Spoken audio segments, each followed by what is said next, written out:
তিনি শেষ কয়েকটি বাক্য বলে একেবারে আর রফিক আলা মহান বন্ধুর সাথে সাক্ষাৎ, আল্লাহ রব্বুল আলামিনের সাথে সাক্ষাতের প্রেরণায় উজ্জীবিত হয়ে দিনকে বুলন্দ করে রবিউল আউয়াল মাসের 2 তারিখে, মতান্তরে 12 তারিখে, আরও বিভিন্ন মত আছে, সোমবারে তিনি দুনিয়া থেকে বিদায় হন। প্রিয় নবী সাল্লাল্লাহু আলাইহি সাল্লামের জন্ম থেকে ওয়াফাত পর্যন্ত তার সমগ্র জীবনের পুরো বৃত্তান্ত এক নজরে জানার চেষ্টা করব ইনশাআল্লাহ তাআলা।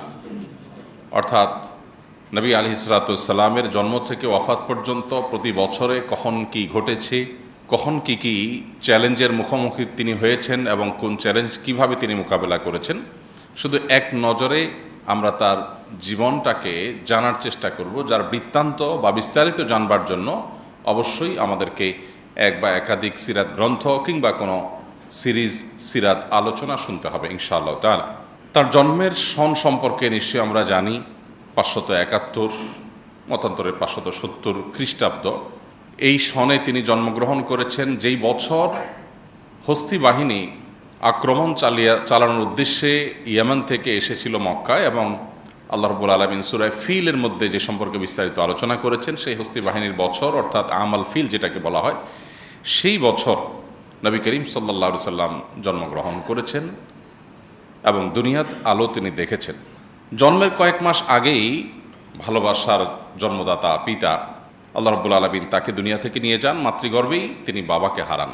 এরপর যথারীতি বাবার পক্ষ থেকে দাদা অভিভাবক হয়ে তার নামকরণ করেন মুহাম্মদ সাল্লাল্লাহু আলাইহি ওয়াসাল্লাম।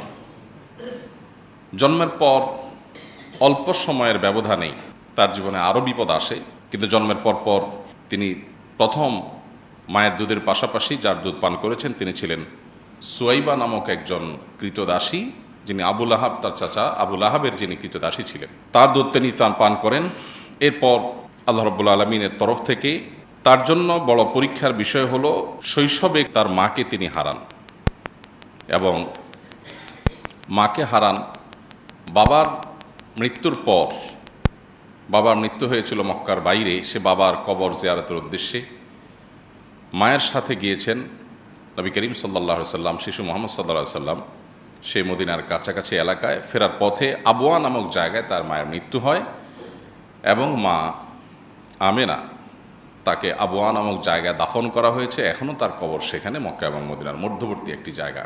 সাথে কৃত দাসী ছিলেন, মাকে দাফন করে দাসীর সাথে শিশু মুহাম্মদ সাল্লাল্লাহু আলাইহি সাল্লাম মক্কায় ফিরে আসেন। অর্থাৎ বাবা মা দুজনকে তিনি শৈশবে হারিয়ে ফেলেন। আরবের মানুষের ঐতিহ্যবাহী ফ্যামিলিগুলোর, সম্ভ্রান্ত ফ্যামিলিগুলোর একটা নিয়ম ছিল যে তারা সন্তানের দুগ্ধ দানের জন্য এবং তাদেরকে গ্রামীণ কালচার, যেখানে কোনো প্রকার সংমিশ্রণ নাই, বিশেষ করে ভাষার কোনো সংমিশ্রণ নাই, সেই জায়গায় বাচ্চাকে পাঠানো হতো ছোটোবেলায়, যাতে করে সে সেটাকে রপ্ত করতে পারে।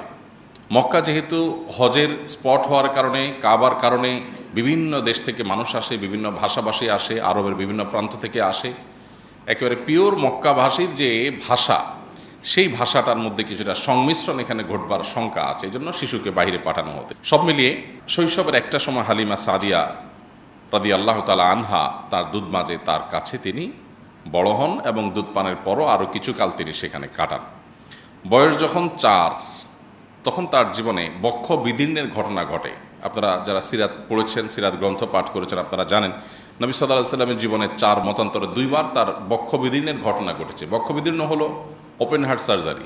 আল্লাহ রাব্বুল আলামিন জিবরিল আলাইহিস সালামকে পাঠিয়েছেন, এবং জিবরিল আলাইহিস সালামকে পাঠানোর পর শৈশবে মুহাম্মদ সাল্লাল্লাহু আলাইহি সাল্লামকে একবার মা হালিমার কাছে যখন ছিলেন, তখন বাচ্চাদের সাথে খেলাধুলা করছেন, জিবরিল আসলেন, তাকে ধরে শুইয়ে দিলেন এবং তার বক্ষ বিদীর্ণ করে ভেতর থেকে তার বিভিন্ন অর্গান বের করে সেগুলোকে জান্নাত থেকে আনা পানি, জিবরিলের সাথে আনা পাত্র, সেটাতে পরিষ্কার করে রেখে আবার সেটাকে তিনি জোড়া লাগিয়ে দিলেন এবং তিনি উঠে গেলেন।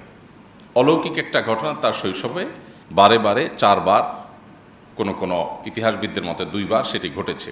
এরপর বয়স যখন 7, এই বক্ষবিদীর্ণের ঘটনা মূলত আল্লাহ রাব্বুল আলামিন ঘটিয়েছেন। তাকে যেহেতু নবী করা হবে, তাকে আল্লাহ রাব্বুল আলামিন অলৌকিকভাবে তার মধ্যে কিছু জিনিস ঘটিয়ে তাকে, তার পরিবারকে, মক্কাবাসীকে বার্তা দিচ্ছিলেন যে এই শিশু অন্য 10টি শিশুর মতো নয়, এ আল্লাহর নবী হবেন, আল্লাহ রাসূল হিসাবে মনোনীত। অতএব সেই জায়গা থেকে আল্লাহ তাআলা বার্তা দিতে চেয়েছেন। তার বাইরেও নবী করিম সাল্লাল্লাহু আলাইহি সাল্লামের ভেতরকার যে তার মানুষ হিসাবে আল্লাহ তাআলা তাকে যে সৃষ্টি করেছেন সেটাকে অতি মানবীয় পর্যায়ে নেওয়ার জন্য এটা এক ধরনের অপারেশন এবং আল্লাহর পক্ষ থেকে একটা কুদরতি ব্যবস্থাপনা ছিল। বয়স যখন 7, মাহারা হয়ে এখন একমাত্র অভিভাবক, একমাত্র দেখাশোনা করার মানুষ আব্দুল মুত্তালিবের সাথে তিনি বসবাস করতেন। মাত্র 1 বছরের ব্যবধানে 8 বছর বয়স যখন, তখন দাদা আব্দুল মুত্তালিবের মৃত্যু হয়। বয়স যখন 12, 8 থেকে 12, এই পুরো সময়টা চাচা আবু তালেবের অধীনে তিনি বড় হন এবং আবু তালেব তার অভিভাবকত্ব করেন। চাচা আবু তালেবের সাথে 12 বছর বয়সে সিরিয়ায় ব্যবসায়িক সফর সঙ্গী হিসাবে চাচার সাথে যান। সেখানে পথে বুহাইরা নামক যে পাদ্রী ধর্মযাজক, তিনি তাকে দেখে ভবিষ্যৎবাণী করেছিলেন যে এই শিশু ভবিষ্যতে নবী এবং রাসূল হিসাবে আবির্ভাব ঘটবে, এবং তার ভিতরে সেরকম কিছু আলামত তিনি দেখতে পেয়েছেন যেগুলো তার ধর্মগ্রন্থে ইনজিলে তিনি পাঠ করেছেন। তিনি খ্রিস্টান ধর্মের যাজক ছিলেন, যে আমাদের ধর্মগ্রন্থ বলছে একজন নবী আসবেন, তার এই আলামত থাকবে, শিশুর মধ্যে তা বিদ্যমান, এবং বেশ কিছু অলৌকিকত্ব দেখে ফেলেছেন। দেখে বলেছেন যে এই শিশুকে সাবধানতার সাথে রাখতে হবে, সে নবী এবং রাসূল হিসাবে আগমন করবে, আবির্ভাব হবে। বুহাইরা নামক এই পাদ্রীর ভবিষ্যৎবাণী নিয়ে 12 বছর বয়সে নবী সাল্লাল্লাহু আলাইহি ওয়াসাল্লাম সিরিয়া থেকে মক্কায় ফিরে আসেন। এরপর তার বয়স যখন 14, 15 অথবা 20, তখন হরবুল ফুজার নামে ঐতিহাসিক একটা বড় যুদ্ধ হয়েছিল মক্কার অদূরেই। সেই হরবুল ফুজারে তিনি অংশগ্রহণ করেছেন তার চাচাদের সাথে, যদিও তিনি যুদ্ধ করেন নাই, যোদ্ধা ছিলেন না, যুদ্ধের বয়সও হয় নাই, শুধু চাচাদের সাথে গিয়েছিলেন এবং ফিরে এসেছিলেন। এটা তার জীবনের একটা অংশ। বয়স যখন 20 আনুমানিক, তখন তিনি মক্কাবাসীর ঐতিহাসিক হিলফুল ফুজুল নামক যে সংগঠন তৈরি করা হয়েছিল সেটার অংশ তিনি হয়েছেন, এবং ঐতিহাসিক হিলফুল ফুজুলের চুক্তিতে তিনি অংশগ্রহণ করেছেন, তার সঙ্গে তিনি যুক্ত হয়েছেন। হিলফুল ফুজুল সম্পর্কে আমরা নিশ্চয়ই জানি যে মক্কায় বাহির থেকে আসা, হজ এবং ওমরার উদ্দেশ্যে আসা আল্লাহর ঘরের মেহমান যারা আসতো, তাদেরকে মক্কায় কোনো দুষ্ট লোক যেন কোনোভাবে ক্ষতিগ্রস্ত না করতে পারে, কেউ যেন তাদেরকে ধোঁকা দিতে না পারে, সেজন্য সে সমস্ত মানুষদের অধিকার আদায়ের জন্য, অধিকার সংরক্ষণের জন্য হিলফুল ফুজুল নামে এই ঐতিহাসিক একটা সামাজিক চুক্তি হয়, একটি সংগঠন হয়। সেই হিলফুল ফুজুলের ঐতিহাসিক সামাজিক চুক্তিতে নবী সাল্লাল্লাহু আলাইহি সাল্লাম সংযুক্ত হন এবং তার সাথে সম্পৃক্ত হয়ে তিনি মক্কাবাসীর একটি মহৎ এবং ভালো কাজে সামিল হন। অথচ তার বয়স ছিল মাত্র তখন 20, যে বয়সে তিনি আসলে এ ধরনের গুরুগম্ভীর কাজে সংযুক্ত হওয়া তখনকার সমাজ বাস্তবতা অন্তত চিন্তাও করা যেত না। এরপর তার বয়স যখন 25 হয়, তখন তার জীবনে প্রথম বিবাহ বন্ধনে তিনি আবদ্ধ হন মা খাদিজা রাদিয়াল্লাহু তাআলা আনহার সাথে। মা খাদিজা রাদিয়াল্লাহু আনহার সাথে তার সংসার চলছিল, এবং বয়স যখন 35 হয়, তখন তার বংশের নেতৃবৃন্দের উদ্যোগে যখন কাবাঘর নির্মাণ করার পর কাবাঘরের যে কালো পাথর, হাজরে আসওয়াদ পাথর, সেটা স্থাপন করা নিয়ে মক্কাবাসী কুরাইশের লোকেরা তারা যখন বিবাদে লিপ্ত হয়েছিল, তখন তিনি সবাইকে অদ্ভুত এবং অকল্পনীয় একটা আইডিয়া দিয়েছেন, যাতে পুরো সমাজের পুরো বিবাদ বিতণ্ডা থেমে গিয়েছিল। তিনি বলেছিলেন, তোমরা কে কাবাঘরের এই পাথর স্থাপন করবে, এই গৌরব কে অর্জন করবে, কে ইতিহাসের অংশ হবে, এটা নিয়ে তোমরা গণ্ডগোল ফাসাদে লিপ্ত হচ্ছ। আমি তোমাদেরকে একটা আইডিয়া দিচ্ছি, তাতে তোমাদের গণ্ডগোল থাকবে না। আর সেটি হলো, একটা বড় চাদরের মাঝে পাথরটা রাখো, এরপরে চাদরটা সবাই মিলে তোমরা ধরে চাদরটা ধরে সবাই মিলে উত্তোলন করো, তাতে করে সব গোত্রের প্রধানরা তোমরা শরিক হলে, এখানে এককভাবে কারো ক্রেডিট থাকলো না। এরপর নবী সাল্লাল্লাহু আলাইহি ওয়াসাল্লাম সেটাকে স্থাপন করে দিলেন, যে স্থাপন তোমরাই করেছো, আমি তোমাদের সহযোগিতা করেছি। তো এর মাধ্যমে তিনি সামাজিক বিবাদ বিতণ্ডা এটা দূর করবার জন্য ঐতিহাসিক উদ্যোগ নিয়েছিলেন। বয়স যখন 39, ততদিনে তিনি মক্কার মানুষদের কাছ থেকে আল আমিন উপাধিতে ভূষিত হয়েছেন। তার সততা, সত্যবাদিতা, আমানতদারিতা, এগুলোর কারণে ব্যাপকভাবে জনশ্রুতি হয়েছে এবং সবার কাছে প্রতিষ্ঠিত হয়ে গেছে তিনি আল আমিন হিসেবে।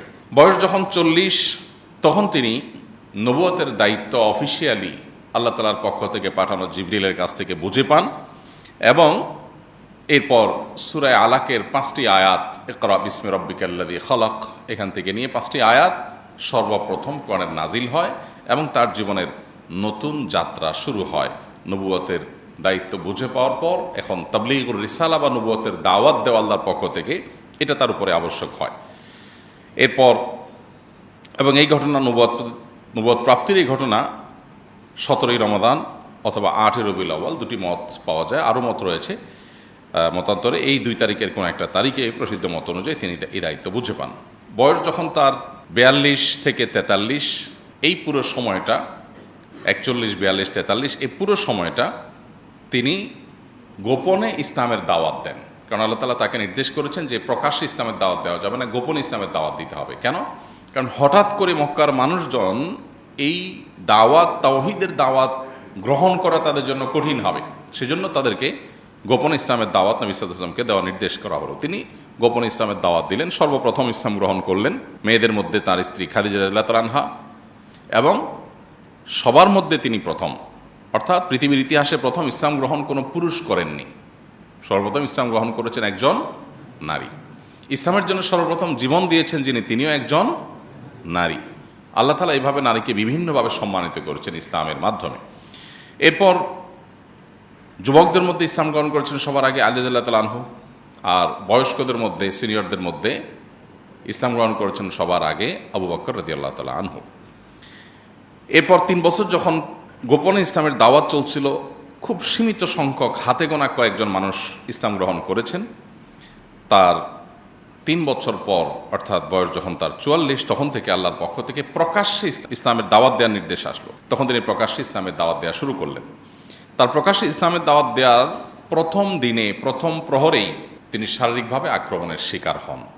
আল্লাহ তাআলা কোরআনে কারিমে যখন আয়াত নাজিল করেছেন, ওয়া আনজির আশীরাতাকাল আকরাবিন, আপনি আপনার নিকটাত্মীয় বংশের লোকদের সবাইকে সতর্ক করুন, তখন নবী করিম সাল্লাল্লাহু আলাইহি ওয়াসাল্লাম সাফা পাহাড়ের চূড়ায় উঠে সবাইকে আহ্বান করেন, সবাইকে ডাকেন এবং বলেন যে আমি পাহাড়ের উপরে আছি, তোমরা নিচে আছো।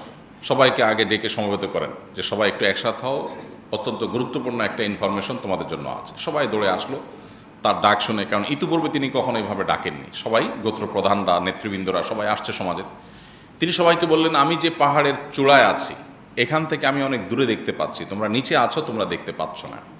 এখন আমি যদি তোমাদেরকে বলি যে দূরে আমি যে দেখতে পাচ্ছি সেখানে শত্রু বাহিনী সশস্ত্র হয়ে তারা আসছে তোমাদের মক্কা আক্রমণ করবার জন্য, তোমরা কি আমাকে বিশ্বাস করবে? সবাই সমস্যারে বলল, হ্যাঁ, জীবনে তুমি মিথ্যা বলনি আমাদের কাছে কখনো, তোমাকে আল আমিন আমরাই উপাধি দিয়েছিলাম, এই পদক আমরাই দিয়েছিলাম সবাই মিলে, অতএব তুমি যদি বলো ডেফিনেটলি তুমি দেখেই বলবে তুমি তো মিথ্যা বলো না, সো আমরা বিশ্বাস করবো ডেফিনেটলি। তখন তিনি বললেন, তারপরে পদক্ষেপ কি হবে তোমাদের? সবাই বললেন, এরপরের পদক্ষেপ হবে আমরা এই শত্রুদের মোকাবেলার জন্য সবাই ঝাঁপিয়ে পড়ব। নবী করিম সাল্লাল্লাহু আলাইহি ওয়াসাল্লাম তখন তাদেরকে বললেন, আমি উপমাটা দিয়েছি একটা কথা বোঝাবার জন্য, সেটা হলো আল্লাহ তাআলা আমাকে জান্নাত জাহান্নাম পর্যন্ত দেখবার সুযোগ করে দিয়েছেন। ওহির মাধ্যমে আমার কাছে আল্লাহ তাআলা স্পষ্ট করে দিয়েছেন, উপস্থাপন করে দিয়েছেন জান্নাত জাহান্নাম আখিরাতের সব স্তরগুলো আমি দেখতে পাচ্ছি। আমি যেটা প্রত্যক্ষ করছি, আমি যেটা জানছি ওহির মাধ্যমে, সে বিষয়ে আমি তোমাদেরকে সতর্ক করছি, তোমরা সে জাহান্নাম থেকে বাঁচার জন্য প্রস্তুতি গ্রহণ করো। এই যে তার অভিনব বুদ্ধিদীপ্ত হিকমাপূর্ণ দাওয়া, এটা তার প্রকাশ্যে দাওয়াতের সূচনা। এর সাথে সাথে আবু লাহাব তাকে লক্ষ্য করে বলল, তাব্বান লাকা সাইরাল ইয়াউম আলিহাযা জামাআতানা, তোমার সারাটা দিন ধ্বংস হোক, তুমি কি এই কথা বলার জন্য আমাদেরকে একসাথ করছো? আমরা তো মনে করছি কোনো ডাকাত পড়েছে, বিপদ হয়েছে। এবং আবু লাহাব যে তাব্বান লাকা সাইরাল ইয়াউম বলেছেন, আরবিতে কেউ কাউকে তাব্বুন বলা এটা খুব জঘন্য কথা হিসাবে ধরা হয়, খুব বড় ধরনের আপনার শব্দ বোমা হিসাবে ধরা হয়। তাব্বান লাক, তুমি ধ্বংস হও, এরকম বদদোয়া। তো নবীজিকে যখন সে বলেছে তাব্বান লাক সাইরাল ইয়াউম, তোমার সারাদিন ধ্বংস হোক, এটা নবীজির জন্য অপমানকর ছিল। আল্লাহ রাব্বুল আলামিন তার জবাবে সূরা তাব্বাত ইয়াদা নাজিল করে সেখানে আল্লাহ তাআলা বলেছেন, তাব্বাত ইয়াদা আবি লাহাবি ওয়া তাব, যে আবু লাহাব 2 হাত তুলে আমার নবীকে তাব্বান লাক বলছে, মোহাম্মদ তোমার সারাদিন ধ্বংস হোক এই কথা বলছে, ওর 2 হাত ধ্বংস হবে, সে নিজে ধ্বংস হবে এবং তার স্ত্রী যে তার এই অপকর্মের সহযাত্রী এবং সহযোগী, সেও ধ্বংস হবে। সূরা তাব্বাত ইয়াদার মাধ্যমে কিয়ামত পর্যন্ত মিলিয়ন মিলিয়ন মুসলমানরা, কোটি কোটি মুসলমানরা আবু লাহাবের নবীকে ওই কষ্ট দেওয়ার একটি বাক্যের জবাব দিয়ে যাবে। এটা হলো নবী সাল্লাল্লাহু আলাইহি ওয়াসাল্লামের মর্যাদা আল্লাহর কাছে, যে কোরআন অংশ আল্লাহ তাআলা আল্লাহকে গালি দেওয়ার বহু ঘটনা আছে, যে বহু মানুষ আল্লাহকে গালি দিয়েছে, কিন্তু তাদের প্রতিকারে বা তাদের শাস্তিস্বরূপ এরকম কোনো ব্যবস্থা আপনি কোরআনে পাবেন না। কিন্তু নবী সাল্লাল্লাহু আলাইহি ওয়াসাল্লামকে গালি দিয়েছে, এটা আল্লাহ তাআলা সহ্য করেন না। খোদ আল্লাহকে গালি দিয়েছেন, আল্লাহ সেগুলো কিয়ামতে হয়তো শাস্তি দিবেন, দুনিয়াতে অনেককে হয়তো আল্লাহ ছাড় দিয়েছেন। কিন্তু নবী সাল্লাল্লাহু আলাইহি ওয়াসাল্লামকে কেউ গালি দিয়েছে, চূড়ান্ত পরিণতি তাকে বরণ করেই তারপর দুনিয়া থেকে যেতে হয়েছে। যাই হোক, তো নবী করিম সাল্লাল্লাহু আলাইহি ওয়াসাল্লাম 44 বছর বয়সে যখন প্রকাশ্যে ইসলামের দাওয়াত শুরু করেছেন, তার পরপরই 45 বছর বয়স যখন তার নবুয়তের ৫ম বছর যেটি, সে বছর জাফর রাদিয়াল্লাহু তাআলা আনহু ইসলাম গ্রহণ করেছেন। এবং তখন মক্কার প্রকাশ্যে ইসলাম প্রচারের পর থেকে বিশেষ করে নির্যাতনের মাত্রা বেড়ে গেল, এবং যারা ইসলাম গ্রহণ করেছে দুর্বল বেলাল রাদিয়াল্লাহু তাআলা সহ সাহাবীদের প্রতি নির্মম নির্যাতন শুরু হয়ে গেল। যখন নির্যাতন শুরু হয়েছে, দুর্বল মুসলমানরা তারা আসলে মক্কায় টিকাটা কঠিন হয়ে যাচ্ছিল। তখন আল্লাহর নির্দেশে প্রথম হিজরত বা দেশ ত্যাগের নির্দেশ আসে, যেটাকে হিজরতে হাবশা বলা হয়। এখন বর্তমানে আধুনিক বিশ্বের ইথিওপিয়ার রাজধানী আদ্দিস আবাবা থেকে কয়েকশো কিলোমিটার দূরে টিগ্রে নামক একটা অঞ্চল আছে, বিভাগ আছে তাদের। সে টিগ্রে এলাকায় হাবসি ভিলেজ এখনও আছে, এবং সেখানকার যেই ব্যক্তি তাদেরকে ওয়েলকাম করেছেন, সেখানকার যে শাসক ছিলেন নাজাশি যাকে বলা হয়, সে নাজাশি বাদশাহ, তিনি ইসলাম গ্রহণ করেছেন নবীজিকে না দেখেই, তার বর্ণনা শুনেই। এবং নবী সাল্লাল্লাহু আলাইহি সাল্লাম তার মৃত্যুর সংবাদ শুনে দূরদেশ আরব থেকে তিনি তার জানাজার সালাত, গায়েবানা জানাজার সালাত আদায় করেছিলেন। এই পুরো ঘটনা, অর্থাৎ হিজরতে হাবশার ঘটনা, এটি নবী সাল্লাল্লাহু আলাইহি ওয়াসাল্লামের নবুয়তের ৫ম বছর বা তার বয়স যখন ৪৫ সে বছর ঘটে। এবং সে বছর দুইবার হিজরতের ঘটনা ঘটে। প্রথমবার হিজরতে কয়েকজন নারী পুরুষ, ১১ জন পুরুষ এবং ৫ জন নারী ছিলেন। আর দ্বিতীয় দফা হিজরতে ৮৬ জন পুরুষ এবং ১৬ জন নারী ছিলেন, এবং এদের নেতৃত্বে ছিলেন প্রথম দফাতেই জাফর রাদিয়াল্লাহু তাআলা আনহু। এবং একই বছর নির্যাতনের স্টিম রোলারে সুমাইয়া রাদিয়াল্লাহু তাআলা আনহা, একজন নারী, তিনি শাহাদাত বরণ করেন, এবং তাকে নির্মমভাবে, অত্যন্ত নৃশংসভাবে লজ্জাস্থানে বর্ষার আঘাত দিয়ে তাকে হত্যা করা হয়, তাকে খুন করা হয়, তিনি শাহাদাত বরণ করেন। ইসলামের ইতিহাসে প্রথম শহীদ যিনি জীবন দিয়েছেন তিনি সুমাইয়া রাদিয়াল্লাহু তাআলা আনহা। এরপর তার বয়স যখন ৪৬ এবং নবুয়তের ৬ষ্ঠ বছর, সেই বছর হামজা এবং ওমর রাদিয়াল্লাহু তাআলা আনহুমা দুজনে ইসলাম গ্রহণ করেন। এবং সর্বপ্রথম ওমর রাদিয়াল্লাহু তাআলা ইসলাম গ্রহণ করার পরে তিনি বললেন, আমরা যখন সত্য দ্বীনের অনুসারী, তাহলে আমরা গোপনে কেন নামাজ পড়ব, আমরা হারামে প্রকাশ্যে নামাজ পড়ব। তখন মসজিদুল হারামে প্রকাশ্যে তার নেতৃত্বে নামাজ পড়া শুরু হয়। বয়স যখন তার ৪৭ এবং নবুয়তের ৭ম বছর, তখন তার উপর এবং মুসলমানদের উপর নেমে আসে নির্যাতনের সবচেয়ে বড় স্টিম রোলার, যেটাকে অবরোধের সময় বলা হয়। সে আবি তালেব একটা জায়গায় নবী সাল্লাল্লাহু আলাইহি ওয়াসাল্লাম তার প্রতি তার অনুসারী এবং তাকে যারা সহযোগিতা করেছে কুরাইশ বংশের, তাদেরকে একঘরে করে রাখার জন্য মক্কার মুশরিকরা সিদ্ধান্ত নিল, এবং ৩ বছর টানা তাদের সাথে সকল প্রকার কথাবার্তা, যোগাযোগ, লেনদেন, কেনাবেচা সব বন্ধ করে দিল। যেটা সেই যুগের, সেই পৃথিবীতে সেই অবরোধের মধ্যে কোনো মানুষের বেঁচে থাকাও সম্ভব না যদি সমাজের মানুষ অবরোধ করে। সেরকম একটা পরিস্থিতিতে অত্যন্ত করুণ পরিস্থিতি হয়েছিল, এবং মানুষ না খেয়ে সাহাবীরা কঙ্কালসার হয়ে যাচ্ছিল, মৃত্যুর মুখোমুখি হয়ে যাচ্ছিল, এবং খুব ভয়াবহ সময় পার করেছিল ৩টি বছর। এবং একটা পর্যায়ে তার বয়স যখন ৪৮ এবং নবুয়তের ৮ম বছর, তখন আল্লাহ তাআলা তার মাধ্যমে একটা অলৌকিক মুআজিজা ঘটান, যেটাকে শাক্কুল কামার বা চন্দ্র দ্বিখণ্ডিত হওয়ার ঘটনা বলে। মক্কার মানুষজন, শত শত হাজারো মানুষ যারা দেখেছে যে নবী সাল্লাল্লাহু আলাইহি ওয়াসাল্লাম হাতের আঙ্গুল ইশারা যখন করেছেন আল্লাহর নির্দেশে, চাঁদ দুপাশে আলাদা হয়েছে, আবার সেটা সম্মিলিত হয়েছে। কোরআনে যেটাকে আল্লাহ তাআলা বলেছেন ওয়ানশাক্কাল কামার, চন্দ্র বিদীর্ণ হয়েছে, অতএব কিয়ামত নিকটবর্তী। তো সেই ঘটনাটি ঘটেছে নবী সাল্লাল্লাহু আলাইহি ওয়াসাল্লামের নবুয়তের এই পর্যায়ে আনুমানিক। এবং তার বয়স যখন ৫০, নবুয়তের ১০ম বছর, তখন বয়কট শেষ হয়, যে বয়কট ৩ বছর ধরে চলেছিল। এবং একই বছর তার জীবনের সবচেয়ে বড় দুই সহযোগী, ভরসাস্থল, একজন বাহিরে থাকা আবু তালেব চাচা আর ভেতরে থাকা খাদিজা রাদিয়াল্লাহু আনহা, দুজনেই একই বছর মারা যান। তার জীবনের এই বছরটাকে বলা হয় আমাল হুজন বা বিপদের বছর, কারণ সবচাইতে আপন দুজন মানুষ একসাথে চলে যান। এবং এই যে আল্লাহ তাআলা তার নবীকে পরীক্ষা করেছেন, এটা আল্লাহ তাআলার হেকমাপূর্ণ সিদ্ধান্ত যে তার নবীকে তিনি স্ট্রং করবেন, মজবুত করবেন বড় কোনো কাজের জন্য, একের পর এক বাধা, পরীক্ষা, চ্যালেঞ্জ তাকে পার করে সামনে যেতে হয়েছে। এরপর একই বছরে তিনি সাউদা রাদিয়াল্লাহু তাআলা আনহা এবং আয়েশা রাদিয়াল্লাহু তাআলার সাথে তার আকদ সম্পন্ন হয়। আয়েশা রাদিয়াল্লাহু তাআলার সাথে সংসার জীবন শুরু করেন আরও অনেক পরে, কিন্তু শুধু আকদটা সম্পন্ন হয় তখন, আর সাউদা রাদিয়াল্লাহু তাআলার সাথে তখন আকদ এবং সংসার একসাথে শুরু হয়। এবং এই বছরই তিনি তায়েফে দাওয়াত নিয়ে যান এবং তার সাথে থাকা যায়েদ ইবনে হারিসা রাদিয়াল্লাহু তাআলার সাথে নির্মম নির্যাতনের শিকার হন, রক্তে রঞ্জিত হয়ে মক্কায় ফিরে আসেন। বয়স যখন তার 52 এবং নবুয়তের 12তম বছর, সে বছর তার জীবনে ইসরা এবং মেরাজের ঘটনা ঘটে এবং 5 ওয়াক্ত নামাজের বিধান আল্লাহ তাআলা তাকে দেন। এবং একই বছর মদিনা থেকে আসা 12 জন হাজি যারা হজে আসছেন, তারা মিনার কোনো একটা পাহাড়ের পাদদেশে নবী সাল্লাল্লাহু আলাইহি ওয়াসাল্লামের সাথে মিলিত হন এবং বায়াতে আকাবায়ে উলা বলা হয় ইতিহাসে। নবী সাল্লাল্লাহু আলাইহি ওয়াসাল্লামের হাতে হাত রেখে তারা বায়াত নেন, ইসলাম গ্রহণ করে এবং নবীজিকে মক্কায় যাওয়ার হিজরতের আমন্ত্রণ তারা জানান। অর্থাৎ শুরু থেকেই মদিনাতে হিজরত করার একটা প্রেক্ষাপট শুরু হয়।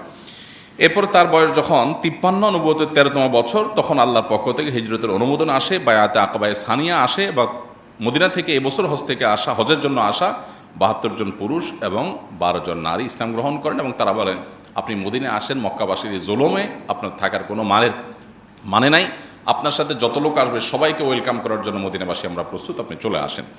তখন তিনি পরামর্শ করলেন, আল্লাহর পক্ষ থেকে অনুমোদন আসলো হিজরতের, তিনি হিজরতের সিদ্ধান্তও নেন। এদিকে নবী সাল্লাল্লাহু আলাইহি ওয়াসাল্লামকে হত্যার বহু ষড়যন্ত্র আগেও হয়েছে, এখনও চলছে। নবী সাল্লাল্লাহু আলাইহি ওয়াসাল্লাম এর মধ্য দিয়েই বয়স যখন তার 54 এবং নবুয়তের যখন 14তম বছর শুরু, তখন তিনি হিজরতের উদ্দেশ্যে রাতের গভীরে আবু বকর রাদিয়াল্লাহু আনহুকে সাথে নিয়ে বের হন এবং মক্কা থেকে মাত্র 5 কিলোমিটার দূরে গারে সৌরে 3 দিন অবস্থান গ্রহণ করেন। অত্যন্ত সুকৌশলী একটা সিদ্ধান্ত। যখন মক্কা থেকে গারে সৌরে তিনি আশ্রয় নেন, তিনি সোজা টানা মক্কা থেকে মদিনার পথে চলে যেতে পারতেন, না গিয়ে তিনি মক্কা থেকে অদূরে 5 কিলোমিটার দূরে গিয়ে একটা গুহায় 3 দিন অবস্থান করেন। উদ্দেশ্য যে মক্কার মুশরিকরা তাকে খুঁজে পাবে না। তখনকার যে রাস্তা, এই রাস্তা ধাওয়া করে একজন মানুষকে ধরে ফেলা তো খুব সহজ কাজ। তো তিনি যদি রাস্তা কন্টিনিউ করতেন তাহলে তাকে তারা ধরে ফেলতো। আল্লাহ নির্দেশে, আল্লাহর ইশারায় তিনি গুহায় আশ্রয় নিলেন 3 দিন। 3 দিন ধরে যখন তাকে কোথাও খুঁজে পায়নি মক্কার মুশরিকরা, তখন তারা আশা ছেড়ে দিয়েছে, তাহলে আমাদের হাতের নাগালে বাইরে চলে গেছে। অথচ তিনি খুব কাছেই ছিলেন তখন। গারে সৌরে 3 দিন অবস্থান করার পর তিনি যখন একটা পর্যায়ে 1 থেকে 12ই রবিউল আউয়াল পর্যন্ত টানা বিভিন্নভাবে সফর করার পর মদিনায় গিয়ে পৌঁছালেন, তখন মদিনাবাসী কুবা নামক জায়গা, যেখানে আমরা হজে গেলে দেখে থাকি কুবাতে একটা মসজিদ আছে, এইখানে মদিনার এন্ট্রেন্স পয়েন্ট ছিল, তখন প্রবেশদ্বার ছিল মদিনার, তখনকার যে রুট ছিল সেই রুটে। এই জায়গায় শত শত মানুষ, যুবক, বৃদ্ধ, বিভিন্ন বয়সের শিশু সবাই একত্র হয়ে নবী সাল্লাল্লাহু আলাইহি ওয়াসাল্লামকে ওয়েলকাম করেন এবং তলা আল বদরু আলাইনা ওয়াক্তাবাত মিনহাল বুদুরু, এই যে ঐতিহাসিক যে তাদের কবিতার মাধ্যমে নবী সাল্লাল্লাহু আলাইহি ওয়াসাল্লামকে ওয়েলকাম করানো, সেটা তারা করেছে। এরপর তিনি মসজিদে মদিনায় ঢোকার পর তার বয়স যখন 54, নবুয়তের 14তম বছর এবং হিজরতের প্রথম বছর, এই বছরে তিনি মদিনায় ঢুকে প্রথম মসজিদে কুবা নির্মাণ করলেন। এরপরে পাশে আরেকটা মসজিদ তৈরি করলেন, এটা মসজিদে জুমা, এবং একই বছর মসজিদে নববী তৈরি করলেন। এবং ঐতিহাসিক মদিনা সনদ ইয়াহুদীদের সাথে এই বছরই তিনি সম্পাদন করেন। আজান একামতের বিধিবিধান এই বছরই শুরু হয় এবং এই বছরই সালমান ফারসি রাদিয়াল্লাহু তাআলা আনহু ইসলাম গ্রহণ করেন। অনেকগুলো ঘটনাবহুল বছর ছিল এটি।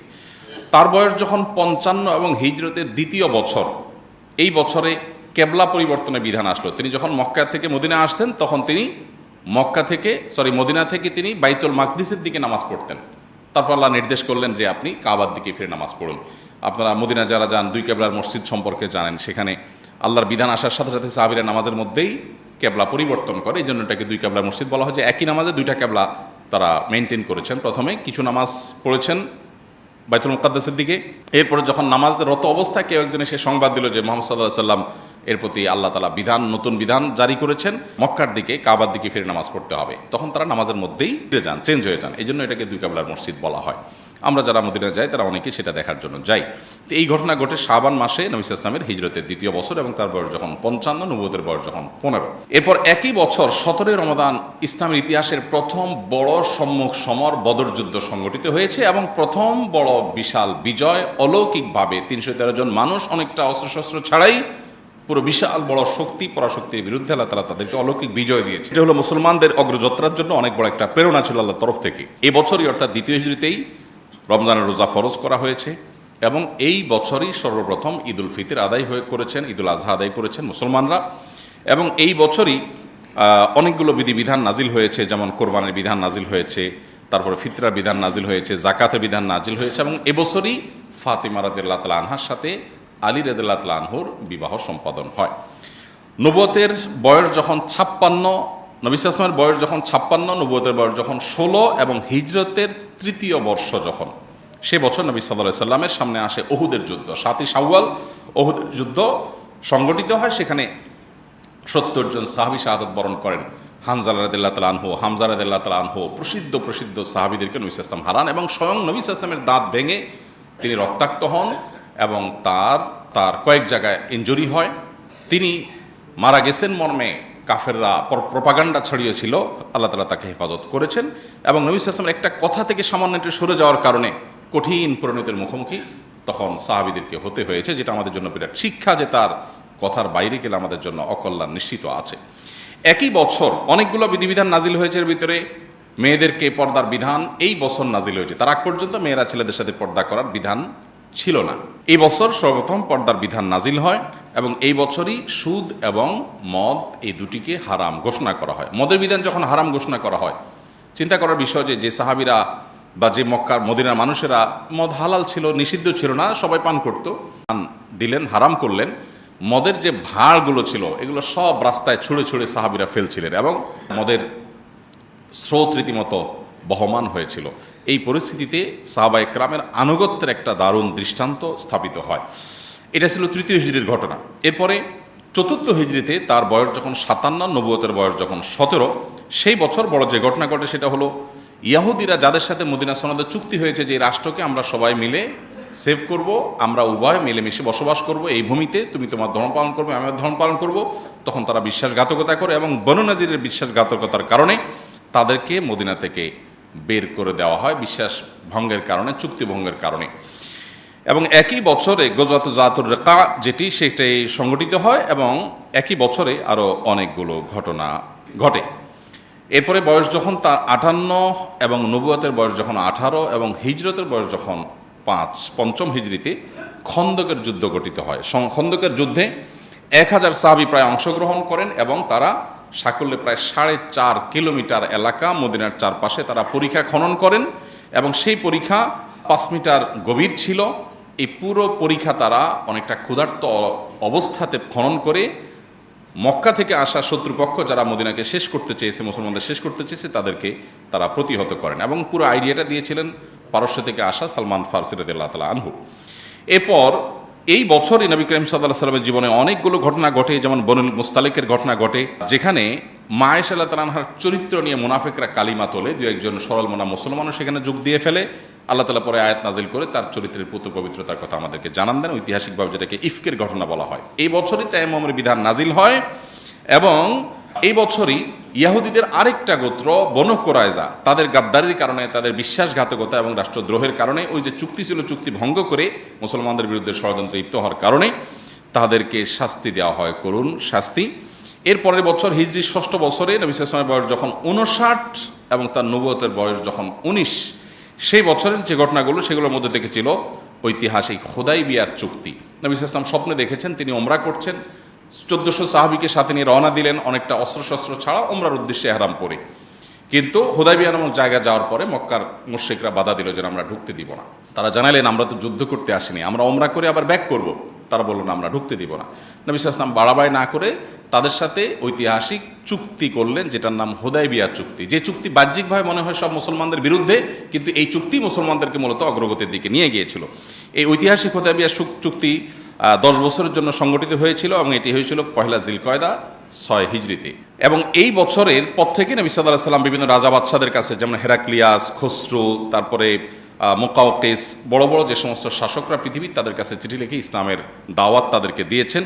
তাদের কেউ গ্রহণ করেছে আর কেউ হঠকারিতা করেছে। যারা হঠকারিতা করেছে তাদেরকে নির্মম পরিণতির মুখোমুখি আল্লাহ করেছেন। তার বয়স যখন 60, নবুয়তের বয়স যখন 7, তখন তিনি ঐতিহাসিক খায়বার বিজয় করেছেন, ইয়াহুদীদের বিশাল বড় দুর্গের এলাকা। এবং একই বছর আগের বছরের ওমরা হুদাইবিয়া চুক্তি অনুযায়ী পরবর্তী সাহাবীদেরকে নিয়ে কাজা করেছেন, ওমরাতুল কাজা। এবছরে সাফিয়া মাইমুনা রাদিয়াল্লাহু তাআলার সাথে বিয়ে হয়েছে। তার বয়স যখন 61, নবুয়তের বয়স যখন 21 এবং হিজরত যখন অষ্টম হিজরি সন যখন অষ্টম হিজরিতে, তখন তিনি ঐতিহাসিক মক্কা বিজয়ের সুযোগ এবং নিয়ামত লাভ করেন। রমজান মাসে অনেকটা রক্তপাতহীনভাবে সারা জীবন যারা কষ্ট দিয়েছে তাদেরকে সাধারণ ক্ষমা করে তিনি মক্কা বিজয় করেন। এবং একই বছর হুনাইনের যুদ্ধে সাহাবীদের সংখ্যা অনেক বেশি ছিল, কিছুটা আত্মপ্রসাদ চলে এসেছে। কোরআনে আল্লাহ উল্লেখ করেছেন সাময়িকভাবে আল্লাহ তাআলা এক ধরনের সাহাবীদেরকে এক ধরনের পরাজয়ের স্বাদ দিয়ে আবার আল্লাহ তাআলা নবী সাল্লাল্লাহু আলাইহি ওয়াসাল্লামের নেতৃত্বে মুহূর্তের মধ্যে তাদেরকে বিজয় দেন এবং বিপুল পরিমাণ যুদ্ধ লব্ধ সম্পদ তারা আহরণ করেন। এরপর তায়েফ অবরোধ করেন এবং সেখান থেকে প্রচুর পরিমাণ সম্পদ আহরণ করেন এবং একটা অপশক্তিকে দমন করেন নবী সাল্লাল্লাহু আলাইহি ওয়াসাল্লাম। হিজরির নবম বর্ষে তার বয়স যখন ৬২, মৃত্যুর মাত্র এক বছর আগে, তখন ঐতিহাসিক তাবুক যুদ্ধ এটা তিনি নেতৃত্ব দেন এবং রোমানদের বিরুদ্ধে মূলত এটি বিশাল বড় বাহিনী হয়েছে, কিন্তু এখানে কোনো সংঘাত হয়নি। সংঘাতের আগেই, সংঘাত ছাড়াই মুসলমানদেরকে আল্লাহ বিজয় দিয়ে দিয়েছেন এবং তাদের মনে ভয় ঢুকিয়ে দিয়েছেন। তারা ভয়ে সব পালিয়ে ছত্রভঙ্গ হয়ে চলে গেছে। মুসলমানরা কোনো রক্তপাত ছাড়াই বিজয় লাভ করে ফিরে এসেছেন। এরপরে মুনাফিকদের চরিত্র এই বছর প্রকাশ হয়েছে এবং বিদায় হজের প্রস্তুতি এবং বিদায় হজের বিধিবিধান এই বছর নাজিল হয়। তার বয়স যখন ৬৩, জীবনের শেষ বছর এবং হিজরতের ১০ম বছর, সে বছর তিনি ঐতিহাসিক বিদায় হজের খুতবা, যেটা ঐতিহাসিকভাবে আজও মানব ইতিহাসের কাছে রোল মডেল, সেই খুতবায় তিনি মানবাধিকার, নারী অধিকার, শ্রমিকদের অধিকার, বিভিন্ন বিষয়ে মানুষকে সচেতন করে তিনি ঐতিহাসিক খুতবা দেন, যেটা আজও গোটা পৃথিবীতে চর্চা হয়। ১৫০০ বছর আগের খুতবা যেন আজকের জন্য জাজ্জল্যমান এবং শাশ্বত। এবং এই বছর এবং ওই দিনই আল-ইয়াউমা আকমালতু লাকুম দীনাকুম এই আয়াত নাজিল হয় যে আজকে তোমাদের দিনকে পরিপূর্ণ করে দেওয়া হলো। এবং এরপর নবী সাল্লাল্লাহু আলাইহি ওয়াসাল্লাম এই হজের পরেই যখন মদিনায় আসেন, পর থেকে তিনি অসুস্থ হয়ে গেলেন, মদিনায় গিয়ে পরিপূর্ণ অসুস্থ হলেন। এই অসুস্থতাই আস্তে আস্তে তাকে মৃত্যুর দিকে নিয়ে গেল এবং এরপর তিনি আর সুস্থ হলেন না। আস্তে আস্তে আস্তে ধীরে ধীরে তিনি দুর্বল হতে থাকলেন। একটা পর্যায়ে যখন জীবনের শেষ মুহূর্ত, তিনি বারবার আয়েশা রাদিয়াল্লাহু তাআলার কক্ষে ছিলেন এবং বারবার সেন্সলেস হয়ে যাচ্ছিলেন। যখন তার সেন্সলেস হয়ে যাচ্ছিলেন, তাকে উজু করানো হলো, মুখে পানি দেওয়া হলো, ঠান্ডা পানি দেওয়া হলে তিনি একটু হুঁশ আসে নামাজ পড়ার জন্য, কিন্তু আবার বেহুশ হয়ে যান, আবার হুঁশ আসে বহুত কষ্টে, আবার বেহুশ হয়ে যান। এভাবে কয়েক দফা হয়েছে। একটা পর্যায়ে তিনি কোনো রকম নামাজ পড়তে পারলেন। তারপরে তার জীবনের একেবারে শেষ অন্তিম মুহূর্ত যখন, তখন তিনি তার আম্মা জান আয়েশা তার কক্ষে ছিলেন, দেখতে পেলেন যে আম্মা জান আয়েশার একজন ভাই প্রবেশ করেছে কক্ষে, তার হাতে মেসওয়াক। তিনি ইশারা দিলেন, তখন জবান বন্ধ হয়ে গেছে, ইশারা দিলেন যে এই মেসওয়াকটা আমাকে দেওয়া যাবে কিনা। মেসওয়াকটা দেওয়া হলো। তখন খাজা আয়েশা রাদিয়াল্লাহু তাআলা মেসওয়াকটা চাবিয়ে দিলেন, কারণ নবী সাল্লাল্লাহু আলাইহি ওয়াসাল্লামের তখন দাঁত দিয়ে চাবানোর শক্তি ছিল না। নবী সাল্লাল্লাহু আলাইহি ওয়াসাল্লাম তখন মেসওয়াক করলেন। মেসওয়াক করতে করতে তিনি শেষ কয়েকটি বাক্য বলে একবারে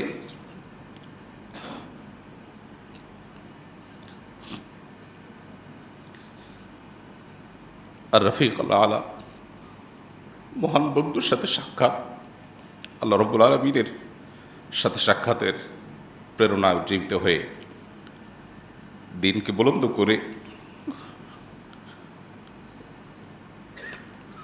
রবিউল আউয়াল মাসের 2 তারিখে, মতান্তরে 12 তারিখে, আরও বিভিন্ন মত আছে, সোমবারে তিনি দুনিয়া থেকে বিদায় হন সাল্লাল্লাহু আলাইহি ওয়াসাল্লাম। আল্লাহ তাআলা আমাদেরকে তার জীবন বৃত্তান্ত থেকে শিক্ষা গ্রহণ করার তৌফিক দান করুন। আমাদেরকে তার জীবন দর্শনকে পরিপূর্ণভাবে অনুসরণ করার তৌফিক দান করুন। তার জীবনে আমাদের জন্য যে অনুপম আদর্শ রয়েছে, বারবার কোরআনে আমাদেরকে সাবধান করা হয়েছে, আমাদের মুক্তির একমাত্র পথ তার অনুসরণ, অনুকরণ, এছাড়া কোনো পথ আমাদের সামনে খোলা নেই। অতএব মুসলমান হিসাবে নবী সাল্লাল্লাহু আলাইহি ওয়াসাল্লামের সম্পূর্ণ আদর্শকে, তার জীবনকে আমরা অনুসরণ, অনুকরণ করার চেষ্টা করব। সেটাই হবে প্রকৃত সার্থকতা আমাদের। আল্লাহ তাআলা আমাদের সবার প্রতি সেই তৌফিক আল্লাহ তাআলা আমাদের সবাইকে দান করুন। এবং তিনি যে কষ্ট করেছেন, পরিশ্রম করেছেন, সারা জীবন যে ত্যাগ তিতিক্ষা করেছেন এই উম্মতের জন্য, আল্লাহ তাআলা আমাদের সবার তরফ থেকে তাকে সর্বোত্তম বিনিময় দান করুন। শান্তির বারিধারা আল্লাহ তাআলা তার প্রতি বর্ষণ করুন।